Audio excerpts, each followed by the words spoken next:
ta vie chrétienne également dehors. Dis Amen plus fort que je le révèle. Il me reste 3 dimanches. Après ce dimanche, il me reste 2 dimanches pour te rendre agressif. L'éducation des chrétiens dépend de celui qui l'éduque. Si celui qui l'éduque, s'il est bouillant, il sera bouillant. Même la vie commence. Celui qui l'éduque, s'il n'est pas agressif, parce que très souvent le comportement d'un enfant dépend du comportement de son père ou du comportement de sa mère.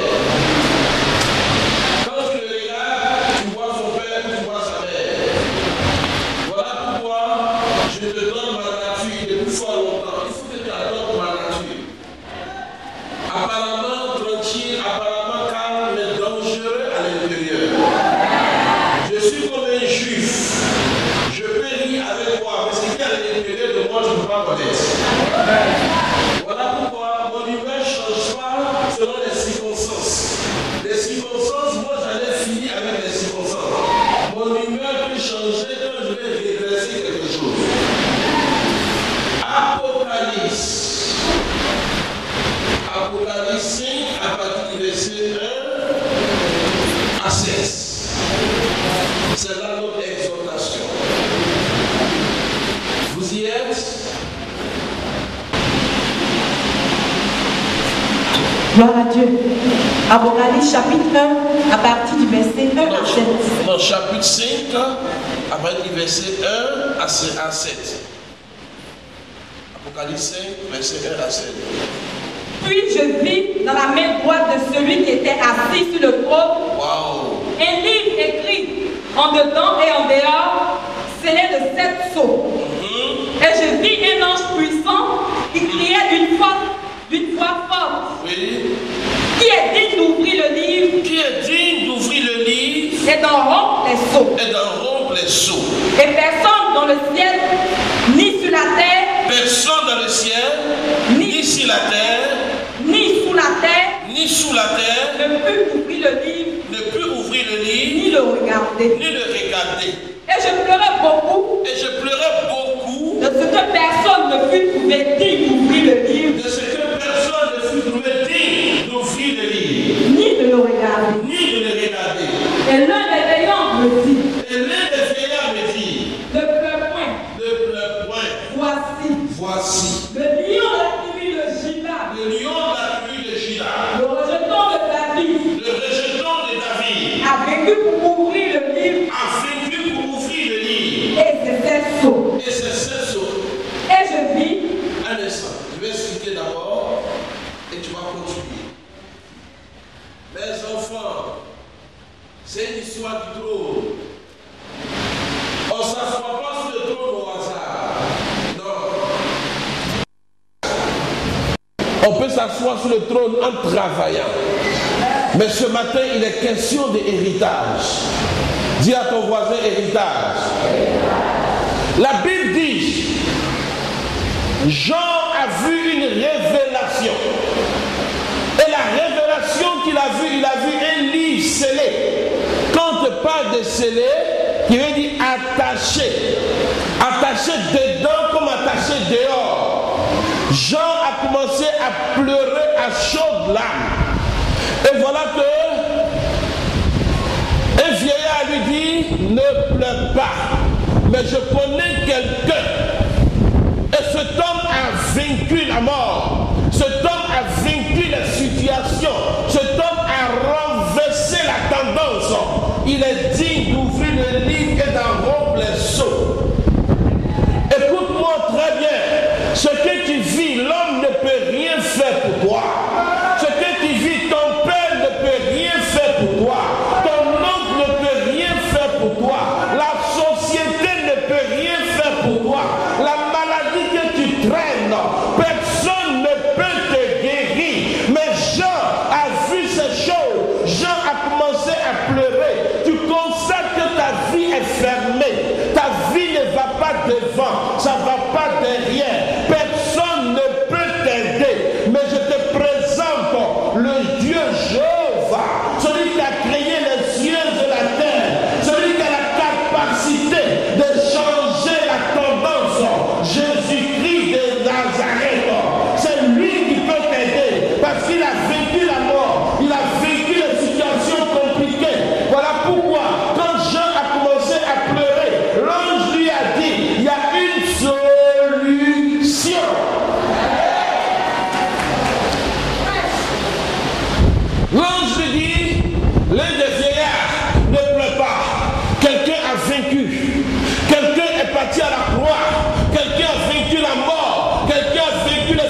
de ta famille. Quelqu'un a vaincu le célibat. Quelqu'un a erré dans le désert pendant 40 jours. Il n'a pas mangé pour que tu aies à manger. Quelqu'un était en bonne santé. Il n'est pas tombé malade pour que tu sois en bonne santé. Quelqu'un a payé pour toi. Donc, tu es un chèque blanc en main. Quelqu'un a payé pour toi. Écoute-moi bien, ta vie est fermée. Tu pleures, tu te dis, qui me délivrerai-je? Mais écoute-moi très bien, quelqu'un va te délivrer à la personne de Jésus-Christ de Nazareth. Ce que ton père ne peut pas faire, il le fera pour toi. Ce que ta mère ne peut pas faire, il le fera pour toi. Ce que la société ne peut pas faire, il le fera pour toi. Parce qu'il est appelé Dieu. Ah, quelque chose m'a impressionné. Dis-je, il n'y a personne sur la terre. Il n'y a personne dans les cieux. Il n'y a personne sous la terre qui peut ouvrir le lit et d'en rompre le seau. Ah! Or la Bible me dit, tout genou fléchira devant mon Dieu. Tout genou fléchira. Jésus est devenu comme le carrefour obligatoire. Tu dois passer par lui. Voilà pourquoi il est écrit, car Dieu a tant aimé le monde qu'il a donné son Fils unique, afin que quiconque croit en lui, le quiconque, il s'agit de toi, ait la vie éternelle. C'est le combat qu'on a avec les musulmans. Mon père, il est musulman, il était musulman. Je sors d'une famille musulmane. Je sors bien d'une famille musulmane. J'ai une fois demandé à mon père, dis-moi, si quelqu'un meurt maintenant où il part, il dit ce qui concerne l'au-delà, je ne connais pas. On peut prier que quelqu'un ait l'argent, on peut prier que quelqu'un ait la santé, mais quelqu'un m'a bluffé dans la Bible.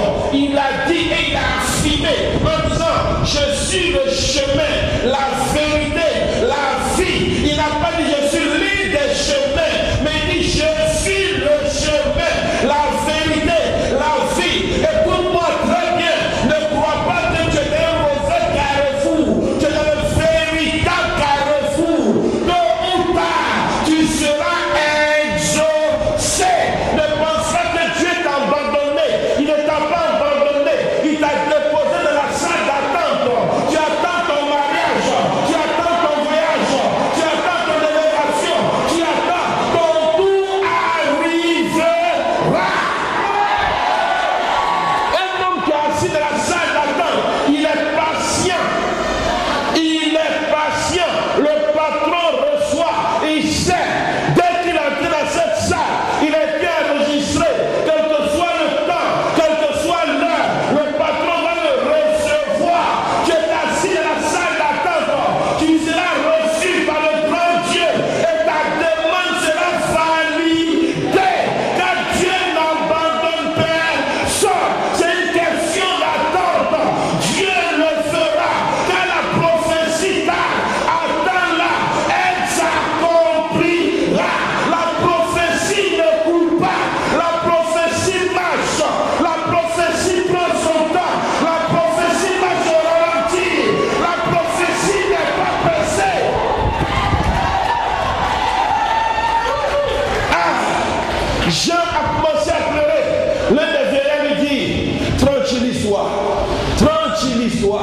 Écoute-moi bien, quand quelqu'un a accepté Jésus comme son Seigneur personnel, c'est le problème qu'il a, c'est pas le même problème que le païen a. Le païen n'a pas de solution. Nous on sait qu'autant opportun, notre Rédempteur se tiendra debout et il parlera pour nous. Et qu'il parlera pour nous, nous serons exaucés. Qui a accepté volontairement d'aller à la croix, il a vaincu, il est assis sur le trône. J'annonce à quelqu'un, 2013, tu vas t'asseoir, tu vas t'asseoir, personne ne t'empêchera de t'asseoir, tu vas t'asseoir, tu vas t'asseoir, les pleurs vont s'arrêter, ça sera que je ne sais pas quoi, un grand oubli, tu ne feras plus jamais tes difficultés, même dans ton rétroviseur, parce que tu auras oublié tout ce que tu as vécu, car il y a un temps pour chaque chose, il y a un temps pour les pleurs, il y a un temps aussi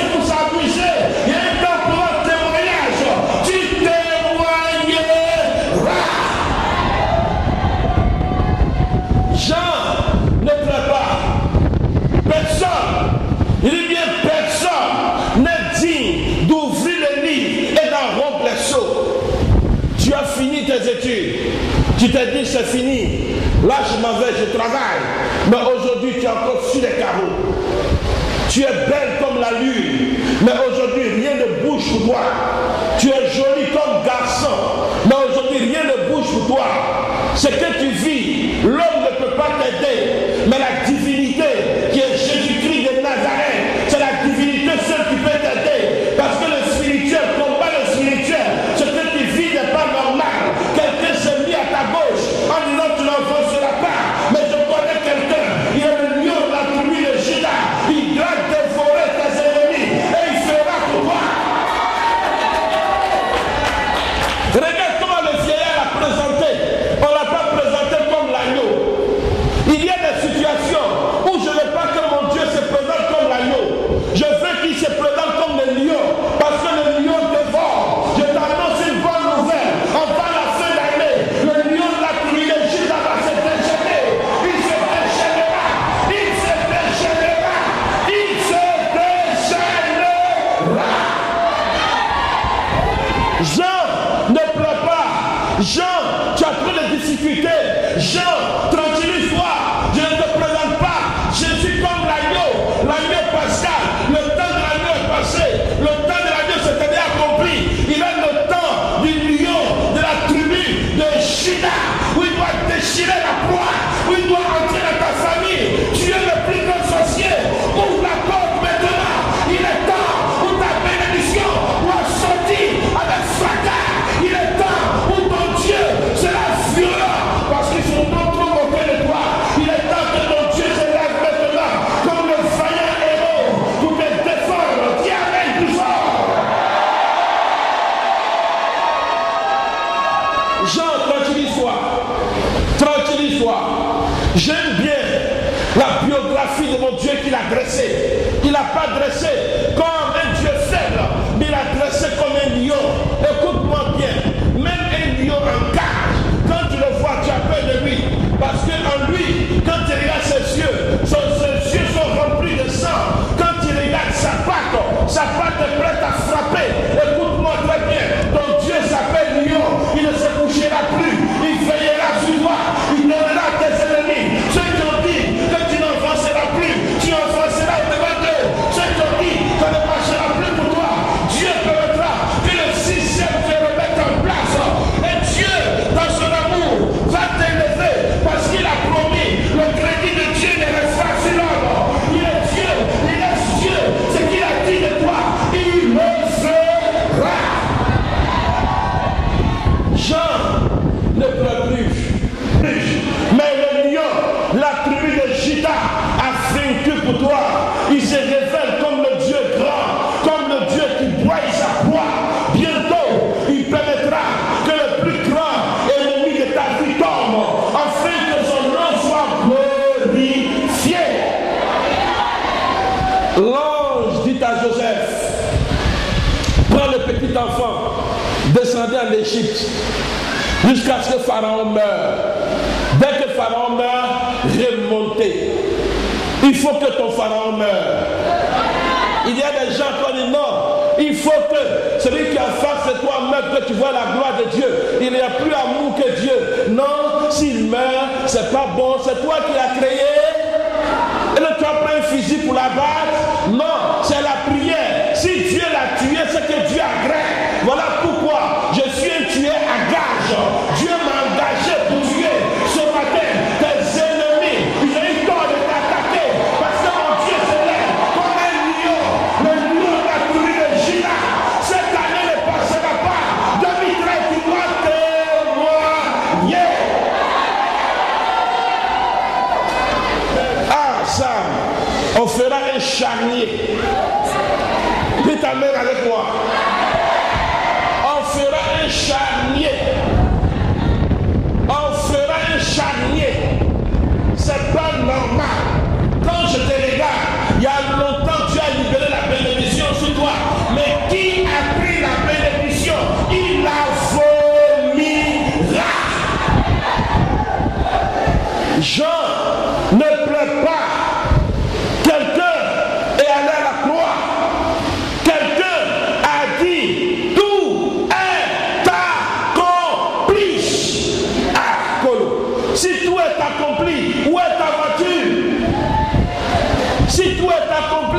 où est tes enfants?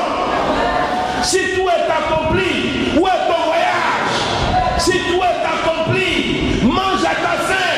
Si tout est accompli, danse de joie. Si tout est accompli, on doit te voir dans l'accomplissement. Il y a un reste à faire. Voilà pourquoi je te présente mon Dieu comme le lion de la tribu de Juda qui est prêt à frapper une oreille charnière ce matin, car Dieu vengera ses enfants. Le livre est scellé. On ne peut même pas regarder. On ne peut même pas ouvrir. Quelle histoire! Quelle histoire! Tu as des capacités en toi. Mais malheureusement, quand on te regarde, on dirait un homme qui n'a pas étudié. Quand on te regarde, on dirait une personne qui n'a jamais touché 1000 francs. Quand on te regarde, on dirait même pas quelqu'un qu'on a prophétisé sur lui. Il est temps que ton Dieu se lève maintenant comme un lion. Quand un lion se lève, un lion, il est de la race des vampires. Je te présente Dieu comme un lion. Ce matin, à partir de ce matin, il sera comme la race des vampires. Il sera des crises cardiaques sans qu'on les touche. Parce que ton Dieu passera et ton Dieu les jugera. Quelle histoire! Tout le temps c'est toi qui pleures. Quelle histoire! Tout le temps on te promet ça ne vient jamais. Quelle histoire! Chaque année, meilleur feu. Quelle histoire! Chaque année, que la vie change. Quelle histoire! Et rien ne change. Simplement, aujourd'hui, je suis de la race du Dieu vivant. Voilà pourquoi il me dit de dire que le lion de la tribu de Juda s'est levé aujourd'hui. Il vengera nos causes et il donnera gloire à son nom. Parce que Dieu veut se venger. Samson dit, oh Dieu, voilà un homme qui a prié que 2 fois dans sa vie, Samson. Sa première prière, qu'elle a eu une grande victoire. Il dit, j'ai soif. L'eau a commencé à couler du rocher, il a bu. La deuxième prière, Samson, quand ils l'ont saisi, ils ont crevé ses yeux. Samson était dans la maison de Dagon. Tous les princes des Philistins sont venus fêter leur victoire. Mais ils ont oublié que les cheveux de Samson allaient pousser. Écoute-moi bien, ils t'ont détruit, mais ils n'ont pas détruit le fond. Le fond qui est resté, c'est la connaissance qui est dans ta tête.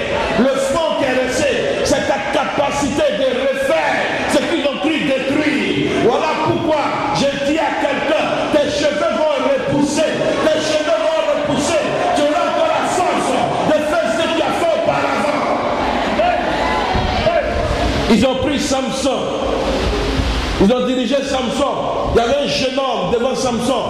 Samson dit au jeune homme, je t'en prie, rends-moi un service. Je ne t'oublierai jamais, même dans ma taupe. Quel est le service de Dieu? Le grand service que tu dois me rendre. Envoie-moi vers le pilier principal. Et la Bible dit, quand Samson allait vers le pilier principal, puisque ses cheveux ont poussé, il a reçu encore la force. La Bible dit pour la première fois, la deuxième fois, Samson prie en disant, Seigneur, que je meure avec mes ennemis. Quand Samson a commencé à toucher le pilier principal, tous les princes des Philistins sont morts. Je vais dire à quelqu'un, ils t'ont détruit, mais le fond est resté. Ils t'ont détruit, mais le fond est resté. Tes relations sont encore là, ton diplôme encore là, ta beauté encore là, tes atouts sont encore là, tes cheveux vont repousser. Voilà pourquoi l'ennemi ne te réjouit pas à mon sujet. Même si je tombe 7 fois, le juste tombera 7 fois, il sera relevé 7 fois. Ne crains rien, ton Dieu a prévu.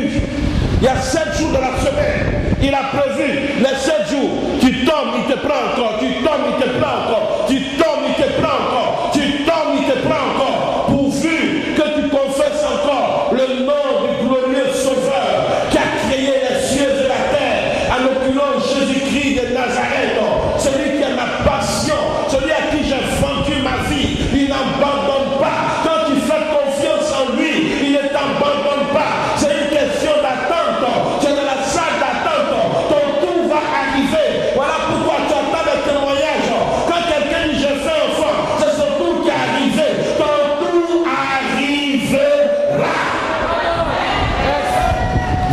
partie.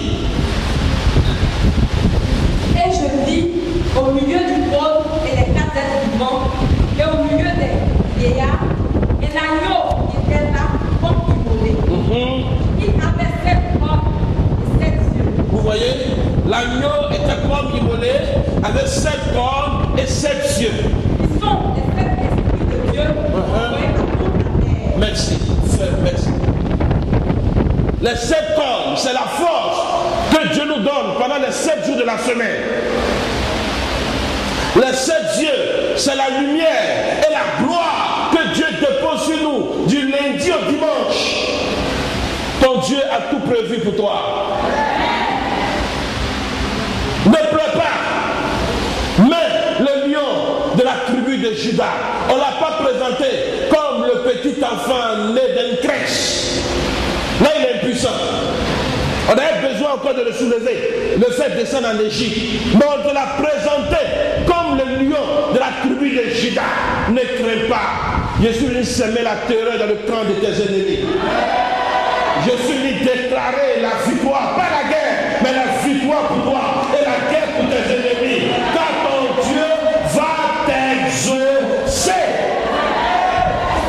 C'est pas normal que chaque année, ce soit la même prière. C'est pas normal que chaque année, c'est la même chose. La seule personne, la seule divinité qui est le même hier, aujourd'hui, éternellement, il s'appelle Jésus-Christ. Mais nous sommes changeants. Car quand tu t'approches de lui, ta vieille nature doit tomber. Tu dois revêtir l'homme nouveau. L'homme ne doit plus te reconnaître. Mais s'il y a un ennemi à ta gauche qui t'empêche d'être changé notre âme, je te présente mon Dieu comme le lion de la tribu de Juda. Il parlera pour toi. Il parlera pour toi. Tu vas constater que l'Éternel, ton Dieu, te donnera la victoire. Tu vas constater que l'Éternel permettra que les choses que tu n'as pas demandées viennent vers toi. Car Dieu ne bénit pas l'homme. Dieu crée des opportunités. Quelqu'un a créé une opportunité. Frappe dans l'opportunité. C'est comme ça que Dieu bénit.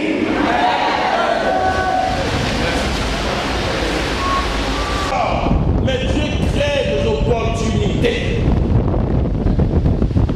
Depuis Abraham jusqu'à maintenant, c'est comme ça que Dieu fonctionne. Dieu regarde, Abraham regarde sa propre femme. Et puis il dit, il faut qu'on deal. Je suis le père de la foi, tout le monde sait. Mais il faut qu'on deal. Il y a une opportunité, on va prendre. Ah, ça c'est pas bon, mais Dieu n'est pas dans tes calculs. Dieu n'est pas dans tes calculs. Abraham monte avec sa femme, tellement jolie. Abraham deal avec sa femme. Il dit, dis tu es ma soeur. Peu importe ce qui va arriver, mais Dieu est fidèle. Abraham a pris des risques. Le roi lui a donné beaucoup de présents. Mais au soir où le roi devait la connaître comme femme, Dieu a dit au roi, tu veux mourir. Tu veux mourir.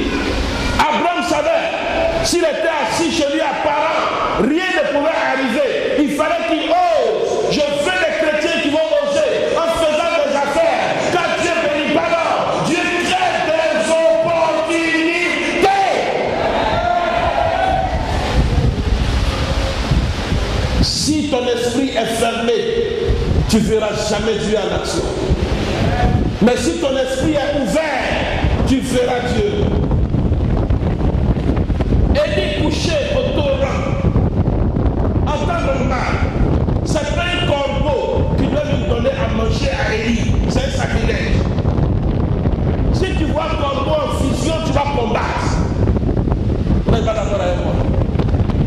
Pourquoi vous êtes resté bizarre? Je ne veux plus que vous soyez au stade des chrétiens qu'on doit donner encore de la bouillie. Je veux que vous soyez au stade des chrétiens équilibrés. Regardez mes pieds. Regardez mes pieds. Vous voyez tous mes pieds? Je suis arrêté comment? Fin. Mais comme ça, je suis arrêté comment? Je suis équilibré. Dieu ne bénit pas l'or. Dieu crée des opportunités. Regardez nos cousins de l'autre côté. C'est les opportunités qui les rendent riches. D'expliquer? Mais ils n'ont pas peur. Ils n'ont pas peur de prendre même 10 millions et puis aller investir. Si c'est gâté, c'est gâté. C'est gagné aussi, c'est gagné. Mais les chrétiens, ils préfèrent avoir ces 3 millions là assis dessus. Et puis chaque matin, ils disent non, j'ai l'argent à la banque. L'argent à la banque ne rassasie pas. L'argent à la banque, on ne volue pas. L'argent à la banque rend pauvre. Je ne serai pas normal.